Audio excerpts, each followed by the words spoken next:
Hello and welcome to Midterm Reviews, and today I'm going to be reviewing Superorganism's self-titled debut album. Why upload more music stuff? I thought the last upload was music. Yeah, I can make whatever I want, okay?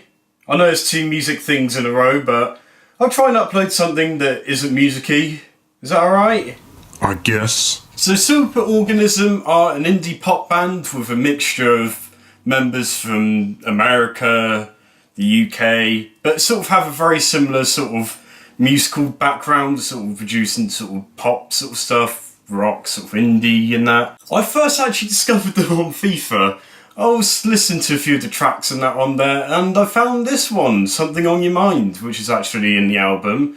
And it really interested me, because it was sort of the usual sort of indie pop sort of stuff, but they've added a lot of sampling, there's all of these sort of elements going on all at the same time, and created this really interesting and unique sound.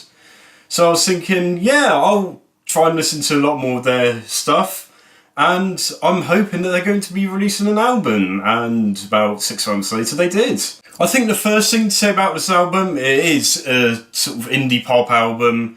They sort of produce indie pop sort of songs and that. You could tell that they're quite poppy and quite catchy.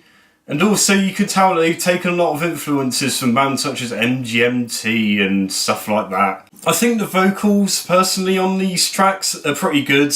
They're not anything sort of groundbreaking or anything in the actual indie pop genre, but I think that they're very consistent, they're quite good, sort of hit the notes quite well. Sort of what you're really expecting, so yeah, I'll give that a thumbs up. I think also another thing that I would have to mention is all of the instruments coming in and all of the sampling and that. I like sort of all the voice effects that they add in. Usually they don't go too well, but it's sort of usually with a different character or portraying a different mood, which I think works quite well with the deep voice being really, really dark. And then there's sort of the typical singer, she has sort of quite a high-pitched voice and is sort of quite sort of happy and jolly in that. I think that's sort of one of the things that really works on this album. Also, I think all the bands all contributed to the sound. There's the drumming, which takes a lot of influences from sort of 80s and 90s pop. Also a bit of rock as well, with It's All Good. There's also some sort of like sampling that takes influences from sort of just say rap and that.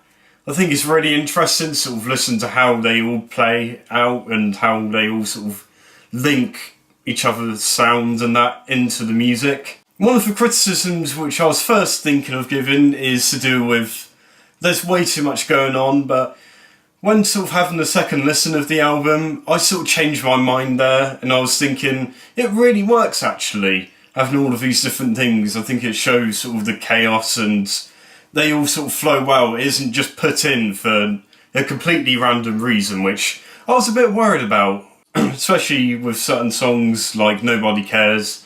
There's loads of different things going on. There's sort of like this Western sort of keyboard sort of thing. There's a fire effect. They sort of boosted up the bass to sort of have this sort of bass drop on it.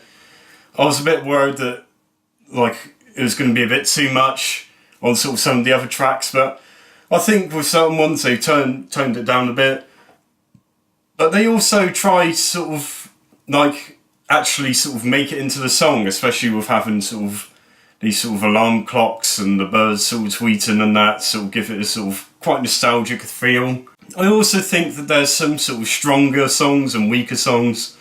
I'd say all the songs are pretty good on this album, but I think the stronger ones, especially It's All Good, Reflections on a Screen, which sort of goes into sort of internet addiction and things like that and sort of getting abused online.